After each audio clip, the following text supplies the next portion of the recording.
दर्शकों नमस्कार, स्वागत है आज के आपके विशेष कार्यक्रम में।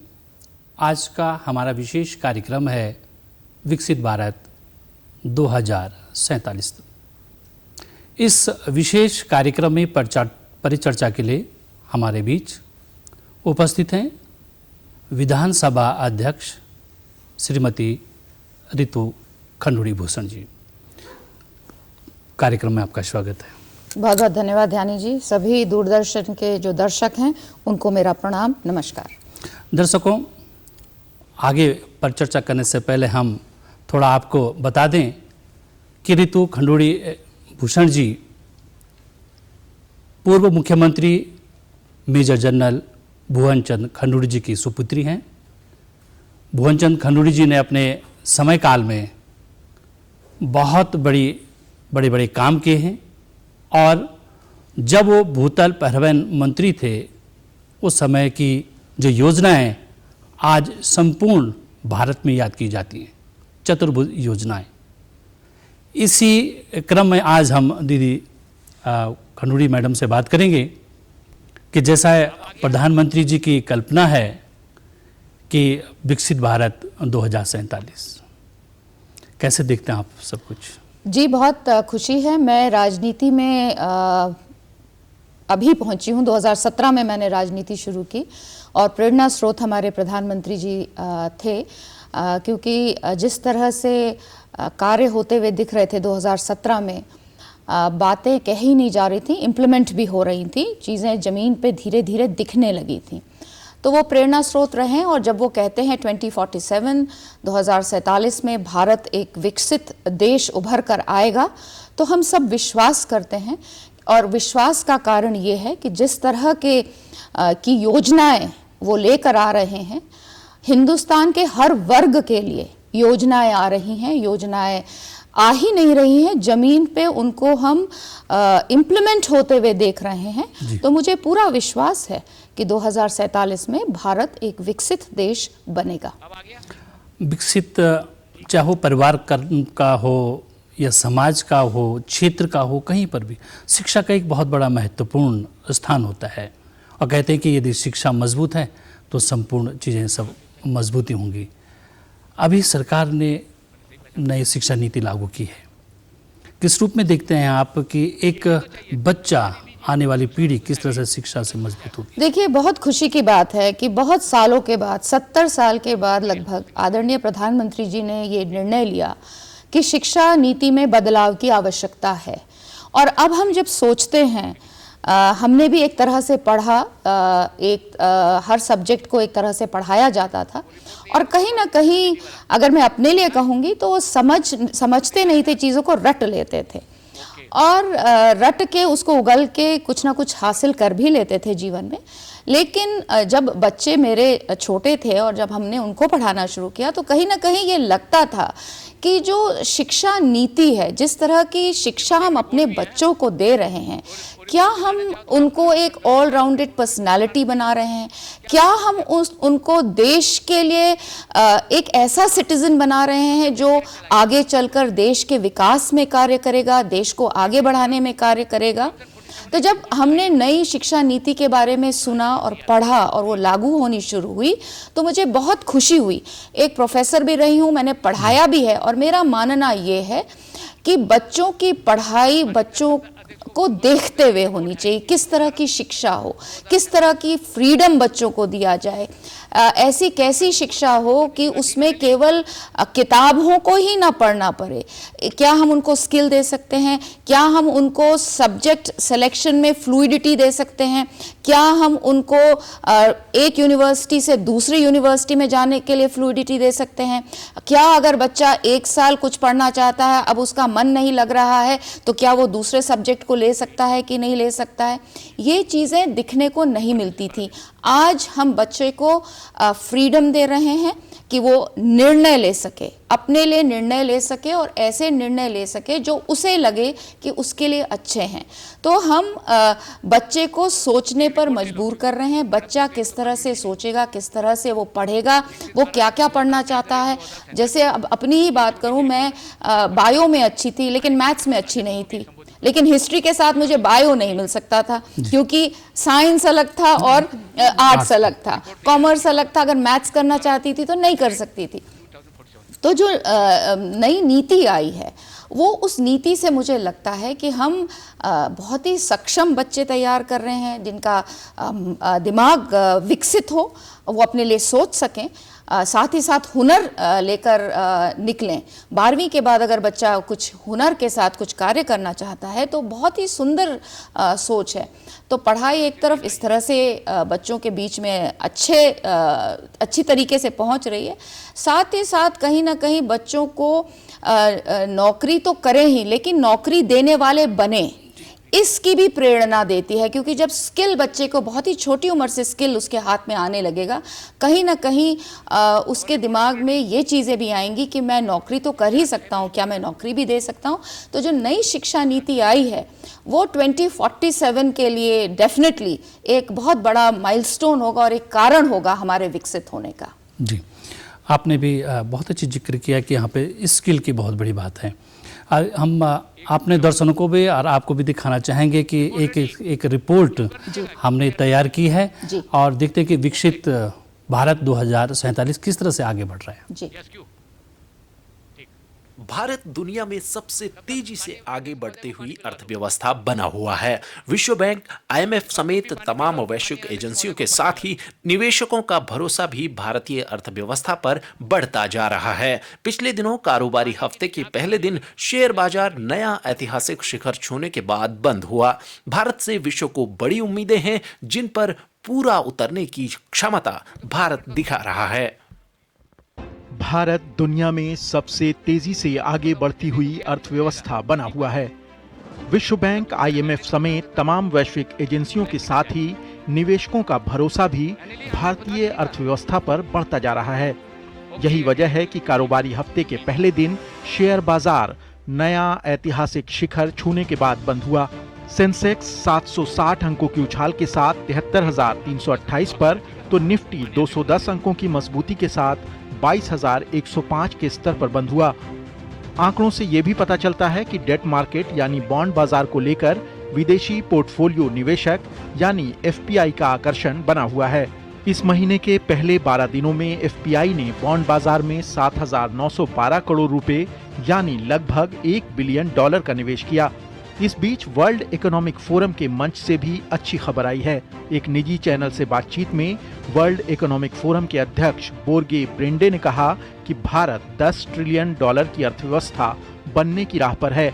उन्होंने ये भी कहा कि मंदी और भू राजनीतिक तनाव के अलावा कमजोर इन्वेस्टमेंट सर्किल के बीच भी भारत की विकास गाथा बरकरार और लगातार जारी रहेगी। RBI मौद्रिक नीति समिति के सदस्य जयंत आर वर्मा भी मानते हैं कि भारतीय अर्थव्यवस्था ने पिछले कुछ वर्षों में सभी भू राजनीतिक झटकों को झेला है और ये आगे आने वाली अनिश्चितताओं से निपटने में भी सक्षम होगी।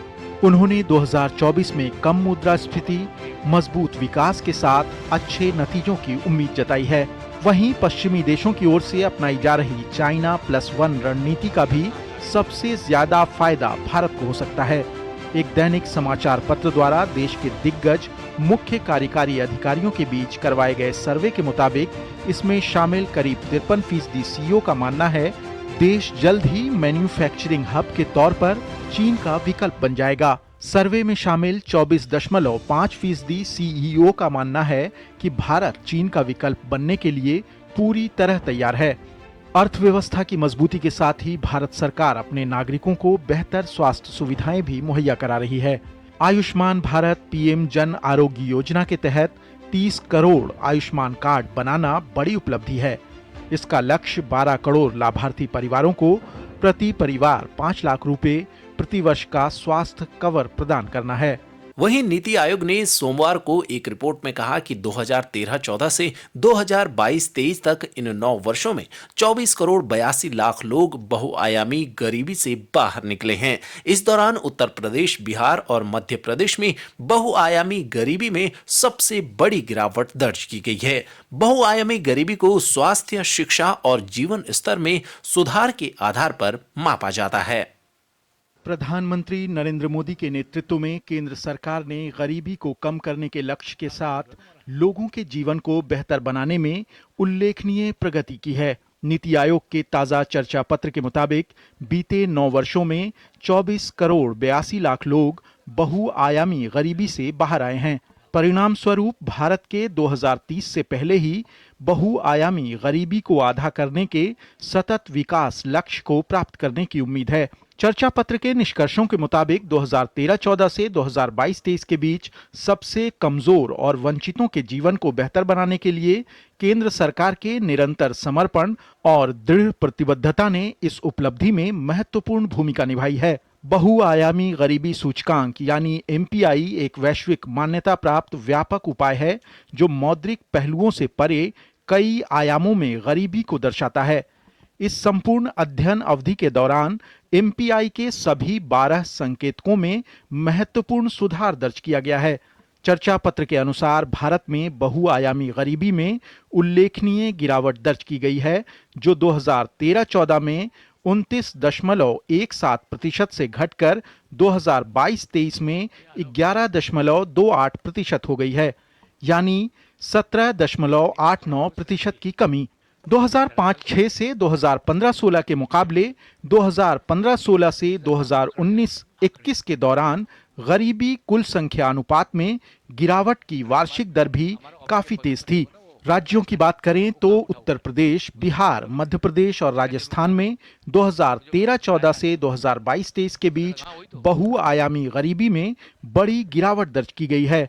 उत्तर प्रदेश में पिछले 9 वर्षों के दौरान 5 करोड़ 94 लाख लोग बहुआयामी गरीबी से बाहर आए, जबकि बिहार में 3 करोड़ 77 लाख, मध्य प्रदेश में 2 करोड़ 30 लाख और राजस्थान में 1 करोड़ 87 लाख लोग बहुआयामी गरीबी से बाहर आए हैं। दरअसल गरीब कल्याण हमेशा से मोदी सरकार की प्राथमिकता रहा है और सरकार की नीतियों और महत्वपूर्ण पहलों के चलते देश में गरीबी तेजी से कम हो रही है।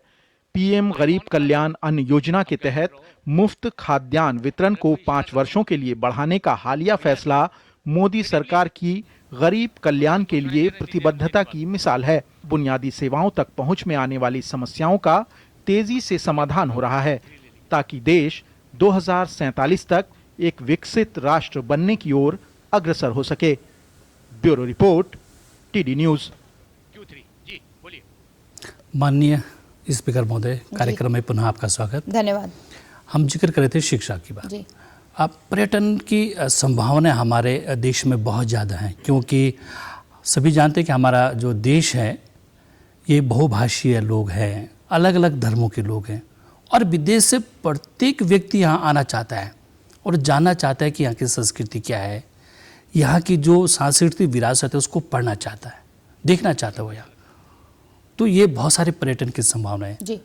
तो किस रूप में देखते हैं आपके पर्यटन से हमारा ऐसा है, अगर हम इसको भी 2047 से जोड़ें और एक विकसित भारत के रूप में अगर हम उभर के आएंगे तो कहीं ना कहीं टूरिज्म का भी बहुत बड़ा हाथ होगा। हमारे देश में आप जानते हैं कहीं पहाड़ हैं, कहीं नदियां हैं, कहीं समंदर है तो रेत है, हर तरह की जानवर हैं, बहुत सारी हमारी सेंचुरीज़ हैं, बहुत सारे हमारे इस देश में बहुत सारी संभावनाएं हैं और उन संभावनाओं को साकार करते हुए हमारे आदरणीय प्रधानमंत्री जी दिखते हैं। अभी आपने देखा होगा वो लक्षद्वीप पहुँचे तो लोगों का आकर्षण उस प्रदेश, उस इलाके की ओर हुआ कि हमें भी लक्षद्वीप जाना है। केदारनाथ जी गए तो शायद वो जो गुफा है उसकी बुकिंग ही नहीं मिल रही है लोगों को। तो उनका जिस तरह से सोच है जो टूरिज्म को लेकर वो कर रहे हैं पिछले कुछ सालों में। योग दिवस हो गया कि देखिए हमारी विरासत रही है योग, लेकिन किसी ने इस बात को नहीं सोचा कि हम किस तरह से केवल योग मात्र से कितने ही सारे लोगों को इस देश में बुला रहे हैं, कितने ही लोग यहाँ पहुँच रहे हैं करने के लिए, सीखने के लिए, समझने के लिए।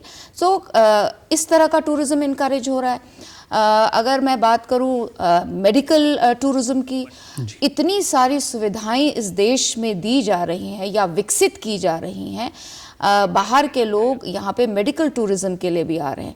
तो टूरिज्म चाहे एडवेंचर हो, चाहे रिलीजियस हो, चाहे मेडिकल टूरिज्म हो, चाहे आयुर्वेद के लिए हो।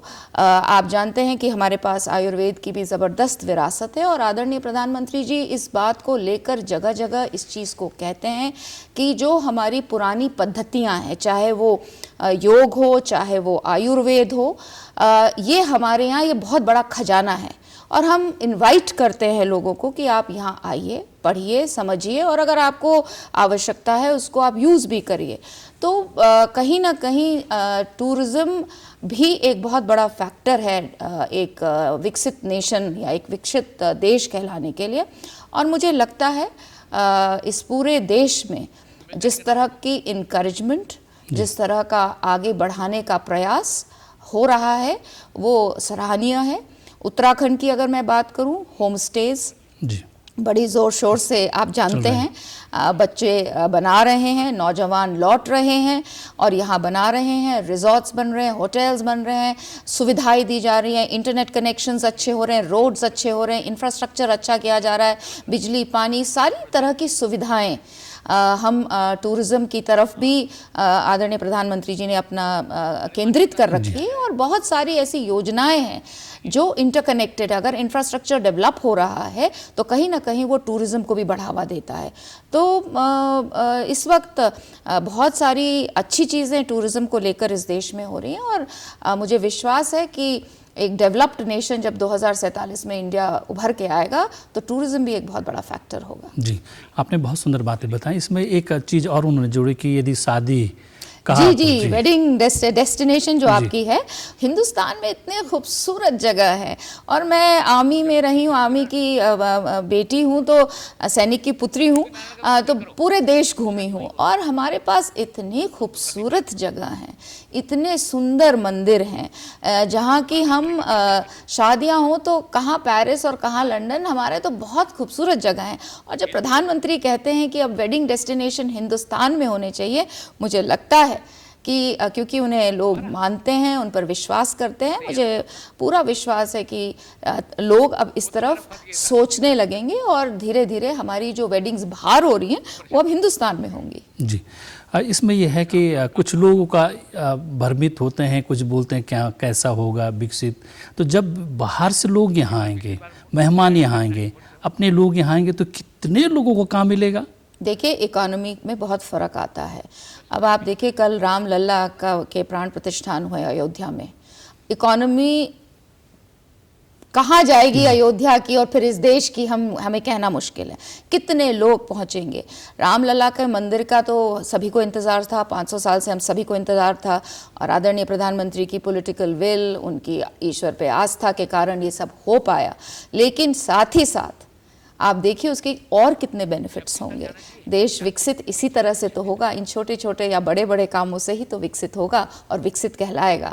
तो कल का जो प्राण प्रतिष्ठान जो कल हुए हैं रामलला के, उससे हमारी इकोनॉमी भी बहुत बूस्ट होगी। जी, हमने ये भी देखा अपने दूरदर्शन के माध्यम से कि बहुत लाखों लोगों को काम मिला। कब से मंदिर बनता जा रहा है और कितने लोगों, फूल वाले से लेके धूप बत्ती वाले तक सबको काम मिला है और अब आगे बढ़ता रहेगा। बिल्कुल है, इसी से तो विकसित होगा भारत। मैं कोटद्वार की बात करना चाहूँगी। पिछले 10-11 दिन से हम सब राममय हो रखे थे और मुझे खुशी इस बात की है कि हम ईश्वर की शरण में तो पहुँचे ही थे, ईश्वर को जप रहे थे, राम राम जप रहे थे, लेकिन साथ ही साथ मेरा जो वंचित है, जो गरीब है, जो कुछ ऐसा वर्ग है जिनके कार्य दिनचर्या जो रात में जो वो कमा के जाता है, वो दिन भर जो कमाता है उससे उसका घर चलता है। पिछले 10-11 दिन में हमने देखा फूल वालों की कमाई हो रही है, कहीं धूप बत्ती वालों की हो रही है, बिजली वालों की हो रही है, टेंट वालों की हो रही है, खाना पकाने वालों, तो जुड़ती हैं चीज़ें। और जब ये सारी चीज़ें जुड़ती हैं, चाहे शिक्षा हो, स्वास्थ्य हो, टूरिज़्म हो, इन सब को मिलकर तो हम विकसित भारत 2047 में होंगे और उसी तरफ आदरणीय प्रधानमंत्री जी कार्य कर रहे हैं। जी, एक शब्द आता है बहुआयामी, जो गरीबी है उसको हटाने के लिए सरकार ने बहुत सारे काम किए हैं। जी, लोगों को अलग अलग प्रकार की व्यवस्थाएं दी हैं। जैसे हम आयुष्मान की बात करते हैं तो उनको आयुष्मान कार्ड उनको इश्यू कर दिया गया है, लेकिन जो पैसा खर्च होना था स्वास्थ्य में, उसका पैसा बच गया। जी, और वो फिर दूसरी जगह काम सकता था। यही हमारा जी विश्वास जी बिल्कुल, ये सोच जो है आदरणीय प्रधानमंत्री जी की सोच ही निराली है। उन पे ऐसे ऐसे चीज़ें वो करते हैं जिन्हें देखकर हम लोग खुश होते हैं, क्योंकि ज़मीन पे चीज़ें होती हुई दिख रही हैं। आपने कहा उज्ज्वला गैस, 2,500, 3,000, 4,000 का एक छोटा सा गैस, लेकिन आज तक हम अपनी बहन तक नहीं पहुंचा पाए। 12,000 का शौचालय हम अपनी बहन तक नहीं पहुंचा पाए। पानी हम अपनी बहन तक नहीं पहुंचा पाए। बिजली हम अपने घरों तक नहीं पहुंचा पाए। तो जहां ये चीज़ें आदरणीय प्रधानमंत्री जी कहते हैं और करनी और कथनी में फ़र्क नहीं है, वो दिख रहा है, ज़मीन पर दिख रहा है। जब मैं देखती हूँ कि वो गैस घर घर गांव गांव पहुँचा हुआ है, शौचालय घर घर गांव गांव पहुँचा हुआ है, इसी को तो विकसित भारत कहते हैं। इसी चीज़ को तो हम कहते हैं, जब हर एक वर्ग का जो अंतिम पायदान पे खड़ा हुआ व्यक्ति है, जब वो उसका विकास होगा, तभी तो 2047 में हम विकसित देश कहलाएंगे। तो प्रधानमंत्री जी का हर चीज़ पर ध्यान है। छोटी सी छोटी चीज़, कोरोना में 500-500 रुपये उन्होंने बहनों के अकाउंट में डाले। कौन सोच सकता था ये बात? राशन तो मिल ही रहा था, मेडिकल सुविधाएं तो मिल ही रही थी, दवाइयाँ पहुँच ही रही थी, वैक्सीन भी आ ही रहा था, लेकिन वो 500 रुपये क्यों? क्योंकि उन्हें पता था कि उस 500 रुपये से बहन 15 दिन का अपना घर चलाने में सक्षम होगी, क्योंकि इसके अलावा भी बहुत सारी चीज़ें होती है जो घर चलाने में आवश्यकता होती है। तो उनकी नज़र पैनी नज़र है और हर चीज़ पर रहती है। इसलिए तो हम कह रहे हैं कि 2047 में अगर वो कह रहे हैं कि हिंदुस्तान विकसित होगा, तो हिंदुस्तान विकसित होगा। कुछ देर पहले आपने बात की थी कि जैसे लड़के जो हमारे नौजवान हैं गाँव की तरफ लौट रहे हैं जी, और फिर होम स्टे तैयार कर रहे हैं। इसी प्रकार जैसे उसमें सोलर जो एनर्जी की बात की जाए, सौर ऊर्जा की बात की जा रही है। कल ही प्रधानमंत्री जी ने भी एक घोषणा की है रामलला जी के प्राण प्रतिष्ठा के बाद, कि प्रधानमंत्री सौर जो ऊर्जा है, योजना है, सूर्योदय योजना, तो उसको लेकर भी बहुत बड़ा किया कि सब जगह सबके घरों में सोलर पैनल लगेंगे, तो इससे भी एक आर्थिकी आएगी। बिल्कुल, आपने सही कहा। बहुत सी ऐसी चीज़ें हैं। आप कोरोना के बाद भी मैंने ये चीज़ भी देखी है कि धीरे धीरे लोग, और खासकर नौजवान जो हमारे बच्चे हैं, एक अपने घरों को लौटने का सोच रहे हैं, अपने गांव लौटने का सोच रहे हैं, उसमें होम स्टे बना रहे हैं, कृषि की ओर लौट रहे हैं, और कृषि भी नई चीज़ें सोच के आ रहे हैं। कोई केवल सब्जियां उगा रहा है, ऑर्गेनिक सब्जियां उगा रहा है, लाल शिमला मिर्च हो रही है, लाल पीली शिमला मिर्च हो रही है, जो हम नहीं सुनते थे। जुकीनी हम नहीं सुनते थे, आज दिखता है कि गाँव में उग रही है। ब्रोकली, हरी गोभी जो हम कहते हैं, वो गाँव गाँव में दिख रही है। तो ये चीज़ें जो हो रही हैं, इसकी बहुत ज़्यादा फ़ायदा है, क्योंकि इकोनॉमी, फिर घर वापस आ रहे हैं लोग, घर जो नौजवान हैं वो लौट रहे हैं, तो इनसे फ़ायदा हो रहा है। जहाँ वो रह रहे हैं वहाँ तो फ़ायदा हो रहा है, लेकिन इकोनॉमी भी डेवलप हो रही है। सौर ऊर्जा की जहाँ तक आपने बात की, मैं कुछ सालों से देख रही हूँ, और ख़ासकर मैं इससे पहले यमकेश्वर की विधायक थी, वो पूरा एक रूरल कॉन्स्टिट्यूंसी है, उसमें मैंने देखा है कि बहुत से लोगों ने इस चीज़ का फ़ायदा उठाया है। कल ही मैं कोटद्वार में एक जगह बैठी थी, उन्होंने कहा, दीदी हम बहुत दिनों से बिजली का बिल नहीं दे रहे हैं, लेकिन सौर ऊर्जा के जो हमको ये प्रोजेक्ट मिला, इससे हमारी कमाई हो रही है, और हम घर बैठकर अपने घर में हैं, कोटद्वार में हैं, और बहुत आनंद से हम घर में बैठकर अपने बच्चों का लालन पालन कर रहे हैं, अच्छी पढ़ाई शिक्षा हो रही है। तो बिल्कुल आपने सही कहा, इन चीज़ों से बहुत ज़्यादा फ़ायदा होगा, और इन्वायरमेंटली भी ये फ्रेंडली चीज़ें हैं, ये हर तरह से हम लोगों को फ़ायदा देती हैं। तो मुझे बहुत खुशी है कि फिर ये इनकरेज किया जा रहा है। हम यहाँ पे कृषि की बहुत बात करेंगे कि कृषि के क्षेत्र में बहुत बड़े परिवर्तन हुए हैं। वर्तमान सरकार भी इसमें कर रही, चाहे हम राज्य सरकार की बात करें या केंद्र सरकार की बात करें।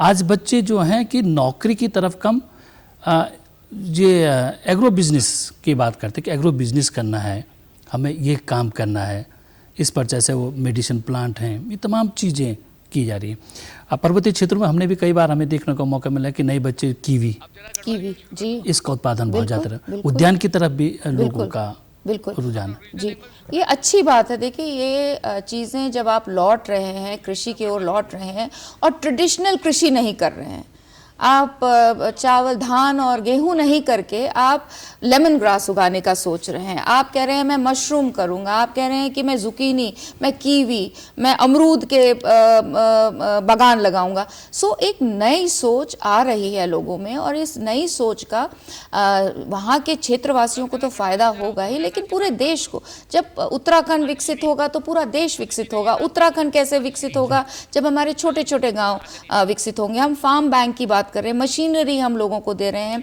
हम उनको ऑर्गेनिक खाद हम उनको दे रहे हैं, वर्मी कंपोस्ट की हम लोग बात कर रहे हैं। और मैं देखती हूँ, और मैंने कोटद्वार में भी देखा है कि हमारी जो उत्तराखंड की सरकार का भी जो है कृषि में अच्छा काम हमारे गांव में हो रहा है, कोटद्वार में हो रहा है। तो बहुत सी ऐसी योजनाएं हम लोग लेकर आ रहे हैं जिससे हम कृषि को भी इनकरेज करें और बच्चों को, जो नौजवान हैं, उनको इसकी तरफ आकर्षित करें। जी एक हम इन बोलना चला कि जन वो कि ना मैन्युफैक्चरिंग क्षेत्र जी, तो मैन्युफैक्चरिंग क्षेत्र में भी काम होना चाहिए। जी, छोटी मोटी चीज बल्ब से लेके अब बड़ी चीज बढ़नी जी, चाहिए। जी, जी, जी, ये का वास्तव भी सरकार मुद्रा ऋण योजना, तमाम ऋण जी, जी, जी, जी, तो वे पर भी स्वनिधि योजना है, ऐसी मुद्रा योजना है, स्टार्टअप्स हैं। तो ऐसी बहुत सारी योजनाएं शुरू की है भारत सरकार ने और उत्तराखंड सरकार ने, ताकि नौजवान या अगर कोई ठेली वाला या अगर कोई महिला, उसके अगर मस्तिष्क में ये बात आती है कि मुझे बिजनेस करनी है, तो सरकार पूरी तरह से उसके साथ खड़ी है। सोच आनी चाहिए, करने की इच्छा अगर आपके पास है तो सरकार ऐसी अनगिनत योजना, चाहे वो मुद्रा योजना हो, स्टार्टअप आपके लिए अगर करें, स्वनिधि योजना अगर हम उसकी बात करें, ऐसे अनेक आपके लिए योजनाएं लेकर सरकार आ रही है जिससे आप अपने पैरों पे खड़े हो सके। क्योंकि हम चाहते हैं कि हमारे बच्चे नौकरी देने वाले बने। तो उस रास्ते पर, उस कदम पर सरकारें खूब सारी योजनाएं ला रही हैं ताकि बच्चे उन योजनाओं का फ़ायदा उठाएं। होम स्टे भी तो एक ऐसी योजना है उत्तराखंड में, जहां हम बच्चों को इनकरेज कर रहे हैं कि आपके अपने जो पुराने घर हैं उनको आप होम स्टेज में कन्वर्ट करें, और हो भी रहे हैं और खूब हो। तो इस तरह से बहुत सारी चीज़ें प्रदेश और देश में हो रही हैं जिससे बच्चों को हम इंडिपेंडेंट होना सिखाएं, खुद कुछ करने की प्रेरणा दें, ताकि नौकरी देने वाले हमारे बच्चे बने। जी, प्रधानमंत्री जी ने एक और मुहिम छेड़ी है महिलाओं को सशक्त करने के लिए। आपने भी देखा और आपका भी बहुत बड़ा प्रयास रहता है कि महिलाओं के समूह को मजबूत किया जाए। किस किस क्षेत्र में वो बहुत सारा काम कर रही हैं, तमाम क्षेत्रों में सभी जगह उनका एक तरह से अब बोलबाला है तो कहने अतिशयोक्ति नहीं होगी, तो ये इसमें भी काम कर रही है महिला हमारे। जी बिल्कुल, बोलबाला है। अगर मैं आज आपके सामने बैठी हूँ उसी वजह से बैठी हूँ कि आदरणीय प्रधानमंत्री जी ने ये सोचा है कि जो हमारी बहनें हैं, जो महिलाएं हैं, उनको ऐसी जगह पर अब ला के बैठाना है, या ऐसे पद देने हैं, या इस तरह से उनको इनकरेज करना है कि वो अपने जीवन में और अपने देश प्रदेश के जीवन में कुछ अच्छा कर पाएँ, कुछ अपनी तरफ से कंट्रीब्यूट कर पाएँ। महिलाओं की आपने खासकर बात की है, लेकिन मैं बोलना चाहूँगी कि हर वर्ग की चिंता आदरणीय प्रधानमंत्री जी ने की है। महिलाओं तो थोड़ा मैं महिलाओं के बारे में अवश्य आपको बताना चाहूँगी। मैंने पहले भी कहा, चाहे वो शौचालय हो, चाहे वो उज्ज्वला गैस हो, चाहे वो बिजली हो, चाहे वो पानी हो, इन सब चीज़ों से महिलाओं के जीवन में बहुत ज़्यादा इम्पैक्ट पड़ता है। और पानी के लिए तो शायद वो दिन भर लगी रहती थी कि पानी संजोने में रहती थी। अगर मैं पहाड़ की बात करूं, अब पानी आएगा तो उसका 24 घंटे में से लगभग 10-12 घंटा पानी संजोने में लगता था। आज ऐसा नहीं है। लकड़ी लाने की उसकी इच्छा है, नहीं है, उस पर नहीं था, उसको जाना ही था, उसको करना ही था। शौचालय उसके पास अगर नहीं था तो वो कहाँ जाएगी? सुबह से शाम तक इंतज़ार करेगी कि रात होगी। एक झिझक होती है, एक शर्म होती है। तो कहीं ना कहीं उसको ये छोटी चीज़ें देने के बाद उसको सशक्त किया है, उसका सम्मान उसे वापस मिला है। फिर निर्णय लिया गया, वैसे तो उत्तराखंड में पंचायत चुनाव में पहले ही सरकार ने ये निर्णय किया था कि हम 50% रिजर्वेशन देंगे। आज हमको पार्लियामेंट में भी 33% रिजर्वेशन आदरणीय प्रधानमंत्री जी ने कहा है कि महिलाओं को दिया जाएगा। तो कहीं ना कहीं जहाँ ये रिजर्वेशंस हमको मिल रहे हैं, जहाँ इस तरह की सुविधाएं हमको मिल रही हैं, महिलाएं आगे बढ़ रही हैं और उस चीज़ का पूरी तरह से फ़ायदा उठा के आगे बढ़ रही हैं। और यही प्रयास आदरणीय प्रधानमंत्री जी का है कि हर महिला सशक्त हो, हर महिला इकोनॉमिकली इंडिपेंडेंट हो, तो समूहों के माध्यम से हो, चाहे पदों के माध्यम से हो, उनको इकोनॉमिकली इंडिपेंडेंट करने का भी अब ज़बरदस्त प्रयास हो रहा है। जी, ये कुछ दिन पहले आपने पीएम जनमन योजना देखा था कार्यक्रम, जी। उसमें आप भी थे कोटद्वार में और संयोगवश हम भी थे जी।